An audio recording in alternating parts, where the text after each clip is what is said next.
Hey, so this will be the first episode in the Ant Lea series. This is an 8-player game where I've collected all of the players' turn files, and I'm going to go through every player's turns throughout the entire game and show you their perspectives of the game as it unfolds. Now, many of you watching are likely familiar with my Andromeda series that is very similar to this. Now, don't worry, I'm not stopping production of the Andromeda series. I'm just going to start shuffling in some episodes of Ant Lea for a couple of reasons. One is that I've gotten far enough into the Andromeda game where things are happening that, people talking about them and Discord and whatnot. If players that are currently in it see that, it could compromise the game state. So I'm kind of slowing it down a little bit by shuffling in some of these Ant Lea episodes. And on top of that, for the players that are currently in the Andromeda game still that haven't lost yet, they don't have anything to watch right now, and they're probably among the most eager to watch this series, and we should be very grateful to them for contributing to it, because without them we wouldn't have any content, we wouldn't have any series. So for now I'm probably going to do an Ant Lea episode every 2 or 3 days and otherwise do Andromeda, and in the future I'm probably going to focus on one game at a time, like when Andromeda ends.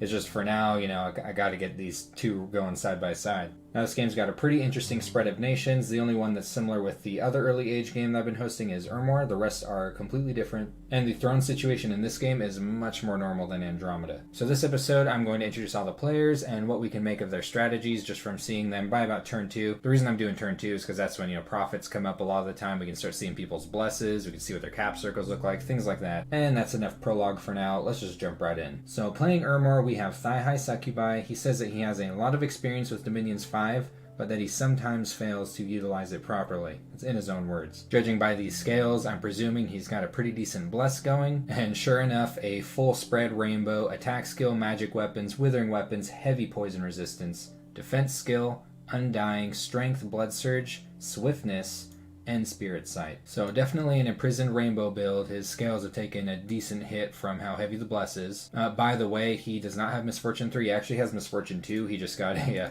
Misfortune 3 event on his capital just now. But similar to other players that we've seen, he seems to be taking scales in multiple of 2, perhaps to take advantage of scales from thrones. Like for example, Throne of Life here will give him growth in his dominion. The same with the Throne of the Moon. So sometimes this is something that players want to take advantage of. This one gives a bit of an order boost, and his starting position is actually really good. I would say one of the best in this game. And that's because to win this game, there are 8 thrones, 1 per player. The first player to get 5 thrones wins. And since Ermor is in the central position, they've got 1, 2, 3, 4, 5, 6 thrones that aren't enormously far away from their capital. Now, unfortunately, being in the middle also means that, they're in the middle. They're going to have a lot of borders with a lot of different players. So that's just more chances of an unfriendly encounter. Like, when this guy over here says to this guy over here, like, hey, Ermor spilled milk on my head. That could end up in a situation where there's, a war on 2 fronts and possible vultures coming in. Things could get bad for people who are in the middle. At the same time, though, with this heavy bless, it's not a bad situation because of all of these thrones here. It looks like what he's doing with his first army is his prophet with Divine Blessing and then some H3 damage spells. And then he's just kind of left all of his units in the center without any scripting. I'm presuming that this isn't intentional. Maybe it is, maybe he just doesn't give a shit. But I think that maybe he forgot to script these units before moving them in. No, it shouldn't be a problem. With this against some wolf tribe. These equites are pretty nasty. So, also this is really nice right here, this Lizard Shaman province. Lizard Shamans are among the best independent mages in the game. They are astral, nature, and sacred. So really good communion mages, and also, decently costed, decently low upkeep researchers. So we may very well see Ermor take advantage of this in the future. Now, Agartha has sent a message out to everyone. I'll get to that when I get to Agartha's turn. And Yomi has also sent messages to everyone, but each one of them is personalized. And they all come with some diplomatic suggestions and maybe some trade offers. For example, to Ermor, Yomi's expressing some interest in maybe some astral items. And he's saying that he'll have dwarven hammers and earth boots and things like that to offer in the long run. So Yomi's been pretty immediately proactive in his contacting of other players, and we'll get to that as we get to every single player's turn. Also, it looks like he's adding Lusumo the Scout to this fight, which, and just like the rest of them, just smack in the middle. Pretty interesting strategy. So playing Ctis, we have Flat Top. He says that this is his first time playing multiplayer and his first time playing Ctis for more than about 8 turns. He's gone with a heavy scales build, and we're not sure what his bless is yet because he hasn't got a prophet yet, but we'll be able to check on that next turn. I'm presuming that he's got an imprisoned monument based off of this name and these titles. Also, right away, you're going to notice something really cool is that he got this hero showing up at turn 2. And this thing's pretty wild. Astral 2, Death 4, Nature 3. pretty decent research. At turn 2, that's amazing. Luck scale's already paying off for Ctis. And he did ping this throne right away, so we'll go ahead and check out what was on it. Alright, so this throne actually seems pretty tame. We've got 3 wizards sitting here. None of them are particularly powerful. This one might be the most threatening one with Death 2 and Blood 2. But I mean, you can run into just random non-throne independent mages that are tougher than this. And this isn't an enormous amount of units here, and slingers aren't all that scary. So it should be a fairly easy throne for Ctis to take when he gets around to it. Got some renames here and there, including a pun. And it looks like his strategy with his first army is to have these run up and throw their javelins, while these attempt an attack rear on the side. Now if I was attempting something like this, I might move these up here and maybe these down here and have them on hold and attack rear. But I mean, this might be just fine. We'll see how it works out. Also, this commander scripting is a little bit brave. I mean, this one's going to be pretty close to the front lines without a hold order.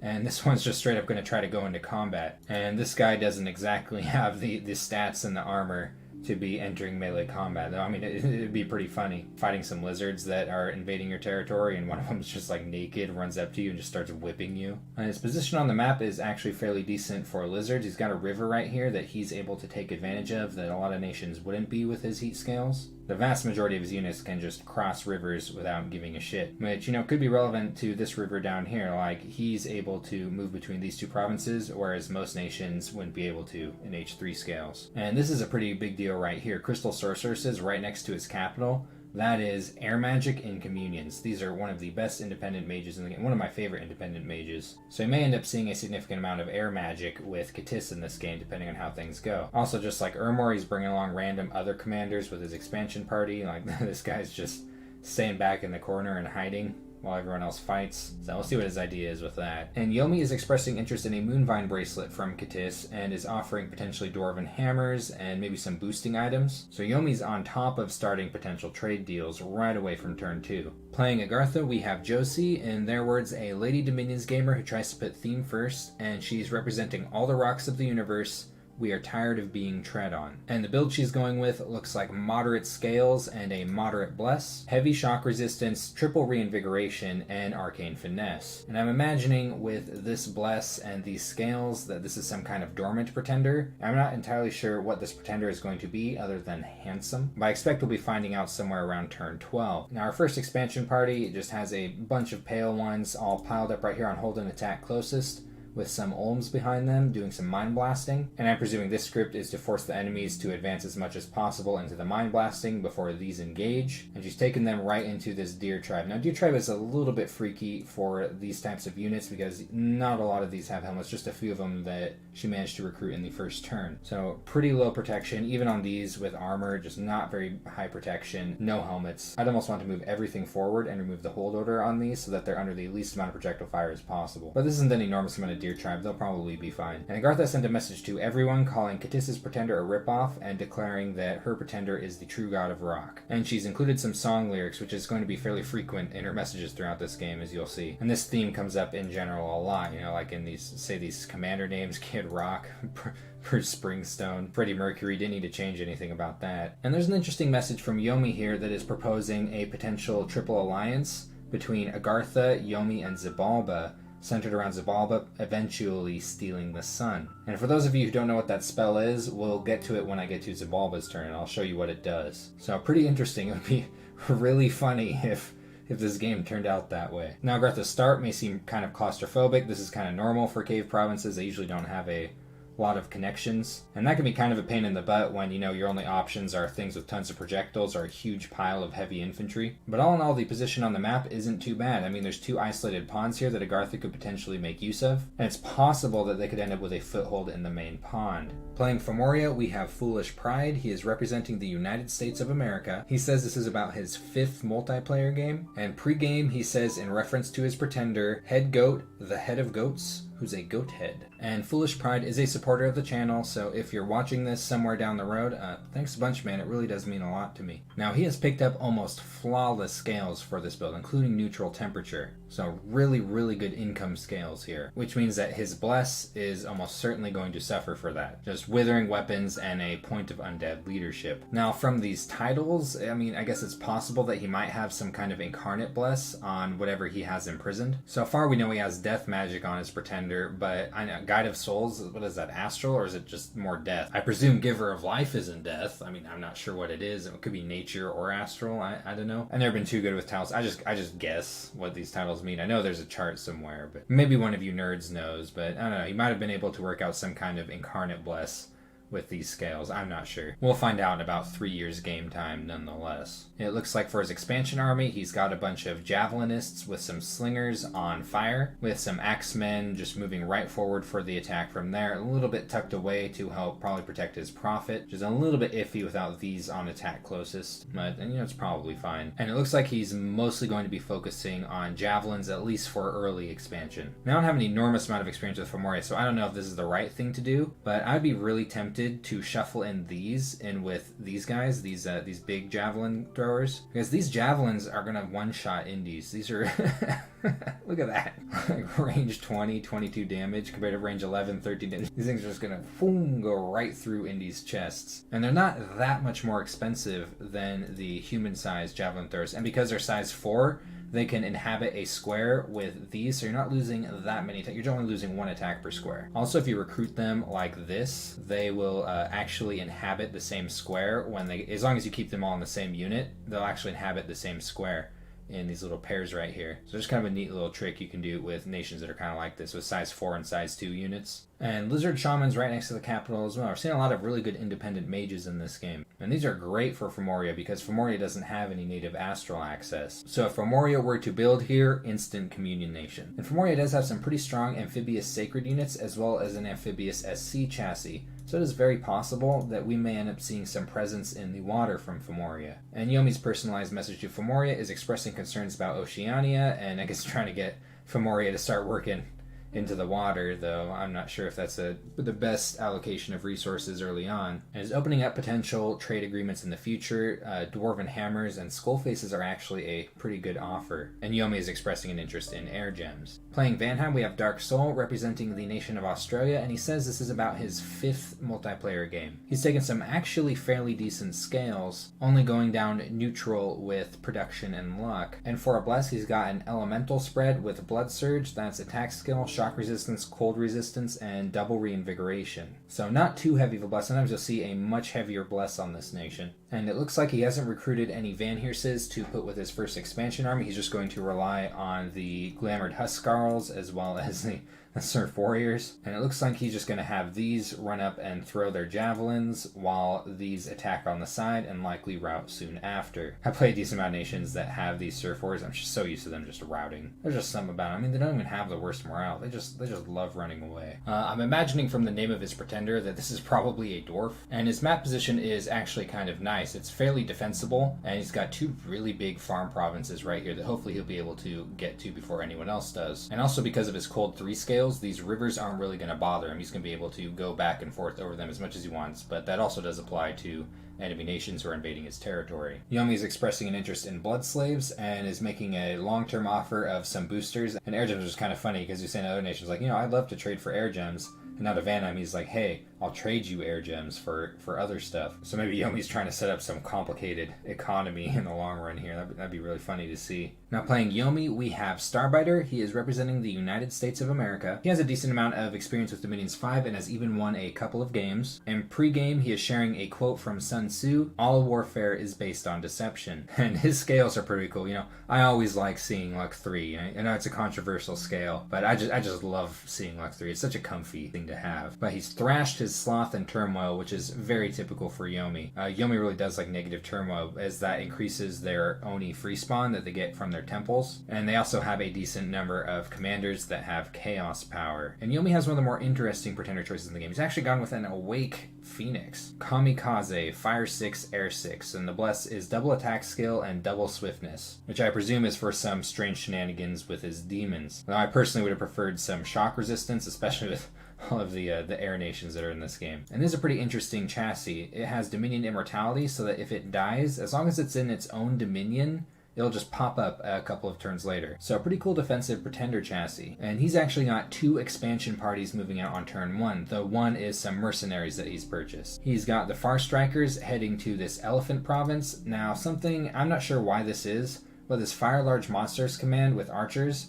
a lot of times when I use this, it doesn't work on elephants. I'm not sure why. They instead just choose to fire at other things. I really don't know why. So usually I prefer a fire closest command, but it might not be a problem here. Though I do think having no buffer for the archers against elephants is of course a little risky, and there's also some heavy infantry there. So they might not be able to take the province. We'll see. And then he's got a big pile of crap moving into this province. I mean, this is just some random stuff. A bunch of ko-onis and one big oni, all these bandits and little bakemono archers. He's got his demon general coming in spamming weakness. He's got his prophet coming in spamming heavenly fire. And he's got Naruto here acting as a little thug. And on top of that, Onishugo's free spawn some wolves. So this is going to be a really, really funny expansion army to watch. I'm excited to watch this expand. Playing Xibalba, we have SL Phil. He is representing the United States of America. He says his Dominion's 5 experience comes from a few hundred hours of playing with Dom G, and pregame he says to you, "We can't stop here. This is Bat Country." Now Xibalba's got a really ballsy strategy here for this nation. He has just completely thrashed his scales. I mean, these are arguably worse than pop kill Dominion scales. Like, he's at least got a bit of growth, but a lot of times pop kill scales at least have, luck 3, M3. But he's done that for a reason, and that's to take this heavy Rainbow Bless awake from turn 1. And this Bless really is heavy. We're looking at attack skill, magic weapons, shock resistance, defense skill, regeneration, strength, blood bond, and Stygian flesh. Now the reason I think this is so ballsy is that, at least in my experience with EA Xibalba, I have a lot of trouble expanding without an awake expander. It is actually really tough for me to do that. So maybe he's figured something out. I'll be very interested in seeing what he does to expand. Like, to me, this looks like a nightmare start for EA Xibalba without an awake expander. Looks like he's got some big ass scorpions piled up, and he's starting to pick up some sacreds. So this isn't why he has this bless. I mean, this is just some little dude. He's got this bless for summons, and Sacred Xibalban summons are really good. But yeah, his initial expansion army is just fairly typical for a lot of flying nations. Piling up a bunch of units and having them on a hold and attack rear command. I'd almost want to combine these to help keep them from routing. And these things are so squishy. They're almost like bugs. Just swat them. They're so small. Size 2. And when you think about the fact they're like, for example, Kalian units are size 3 because of their huge ass wings. And when they don't have them, they're just like the size of people. Like, this thing probably, like, if this thing was standing next to you, it'd probably come up to your waist. It's like the size of a child, and that's why they die in droves. But at least this one has a lance strike. I mean, it's not too bad. And these ones have some decently hard-hitting Makwa Wheats. There's a vocabulary word for you, and some nerdy pronunciation of it. But one thing that's pretty cool about this is just its insane amount of research right from turn 1. Like, he already went from 0 to 1 evocation on the first turn, and now he's gonna hit Conjuration 1 the next turn. He's just gonna keep on going. Blood Magic 2, I'm presuming for Beast Bats, and then Construction 2. I'm not sure why he's saying Construction 2. I guess we'll see. I also think it's kind of funny he's not preaching with this, which sometimes you do if your prophet's just sitting around for a turn or two. I don't think he's too eager to spread these scales. And in his envelope from Yomi, he has the proposition about Theft from the Sun. It's kind of talking about this triple alliance here. Now, Theft from the Sun is a national spell that Xibalba has access to at Enchantment 8, so it's fairly late in the game, and it literally just yoinks the sun out of the sky. So darkness everywhere affects all battles. Income and resources plummet, because it's a lot harder to work in the daytime. Farms aren't producing anywhere near as much. I don't even know how they produce it all. And also generates Fire Gem and Astral Pearl income. This is a really, really cool spell in games where Xibalba is able to cast it. I haven't seen this cast very much, just because it's so late in the game and Xibalba has other research priorities. So it'd be absolutely hilarious if that did come to be, but it'd also be a really long way off. And lastly, we have Oceania, being played by Blandigan, who is representing the Netherlands. This is his first multiplayer game, and he says to you pre-game that the main goal for him in this game is to have fun while learning how to play multiplayer, and in the process he wants to be a worthy opponent with his drowning Dutchman Pretender. And this is one of the most unique Pretender chassis I've ever seen. I'm sure there's a lot of meta lords out there that this is really pissing off, but I actually think this is super cool. I love this. It had to be really expensive to take these paths on it. But at the same time, this actually turns it into a fairly powerful SC chassis down the line with all these slots and stuff and these paths. So I'm pretty excited to see if he does anything with it down the line in that regard. His Bless is reinvigoration and strength and magic resistance. In my opinion, I think fire and shock resistance would have been a really good pick for this because, I mean, this thing could really just die to some lightning bolts. And even with fire and shock resistance, I mean, it's still somewhat vulnerable to that. And also hard skin, you know, I'm just trying to think of this as an Awake Expander because that's what he's using it for. He's straight up expanding with this thing. And I mean, it is squishy, but you can do it little finicky. You gotta be careful the targets you pick. He's just setting this thing on a buff cycle, and he has this guy coming along who's gonna act as a distraction while the octopus goes through his buff cycle and then starts attacking stuff. But yeah, really cool chassis, really happy to see it, especially Awake, and his scales have suffered immeasurably taking this thing awake with these paths. And his other expansion party is comprised of a bunch of satyrs. They're in a huge undisciplined blob in the middle here, and the ones that don't rack discipline he's got here down on attack rear. And with his Prophet, he has it casting Divine Blessing and Sermon of Courage, and that's just staying behind his troops. Now, for one thing, I don't think it's enormously important for you to cast Divine Blessing here because the only unit that's benefiting from it is your Prophet. And if you're in your Dominion, it's going to be blessed anyway. And this isn't really a huge deal. Like, this thing shouldn't be fighting. What you really want this thing to do is, sure, maybe Sermon of Courage once or twice if you want to, but what you want this thing to be spamming out is Word of Stone. This is a damage spell that can petrify things, and if things get petrified and they fail an MR check after a few turns, they die. It's a kill spell at that point. So having your Prophet spam Word of Stone can significantly enhance the power of your expansion army. But he does have 2 expansion parties moving out on turn 2. That's better than almost any other player in the game. And he's got one moving right up onto land. Could end up pissing off Xibalba, we'll see. I imagine it'll be a minute before Xibalba hacks through this province right here. This looks super nasty. And Yomi is expressing an interest in nature gems, and as usual is flaunting his ability to make dwarven hammers, and is also talking about a potential military alliance. Now, unfortunately for Oceania, there aren't any thrones in the pond here, so no matter what, he's going to have to go onto land to get thrones. However, because of the geography of this pond, he has 1, 2, 3 thrones right on the coast, and 2 more that are not very far away from it. So there's some potential for a mid-game throne rush there from Oceania. Would be interesting to see. So this has been episode 1 of Antlia. I'll be shuffling these in every 2 or 3 days with the Andromeda series, and I hope you enjoy it. I think it's going to be a pretty interesting game here. We've got 3 nations that could potentially try and steal the sun to mess up all the other nations in the game. We have an underwater nation, as well as several nations that have a good amount of access to amphibious units, be it Agartha, Fomoria, or Ctis. So there could end up being a bloody pond in this game. Definitely a lot of potential. So I hope to see you in the next episode. And also there's something I'm going to talk about every now and then in videos kind of like this one at the beginning of a series, stuff like that. Currently I spend about a season every year off working somewhere, and that's so that I can support myself for the rest of the year while I work on stuff like this. And in an attempt to extend the amount of time where I'm not just off working and I'm not able to make content for this channel, I have started up a Patreon, and there's a link in the description, as well as a PayPal for people that don't like subscriptions or Patreon but still want to support the channel. So if you really like the content that's coming out of this channel, supporting the channel directly equates to more content from this channel in the long run. And there are some other benefits too. I upload short stories that are exclusive to my patrons. There are already a couple of them up. One of them is heavily influenced by the Dominion setting, and they're both fantasy themed, as well as some other benefits. I'm trying to work out some stuff for the future too. So yeah, consider checking it out. It really means a lot to me when people enjoy my work enough to support it. And thanks a bunch for listening to my pitch. I should have another Andromeda episode coming out shortly, as well as something in the works that's more like the stuff I was working on before I started the Andromeda series. And I will see you next time.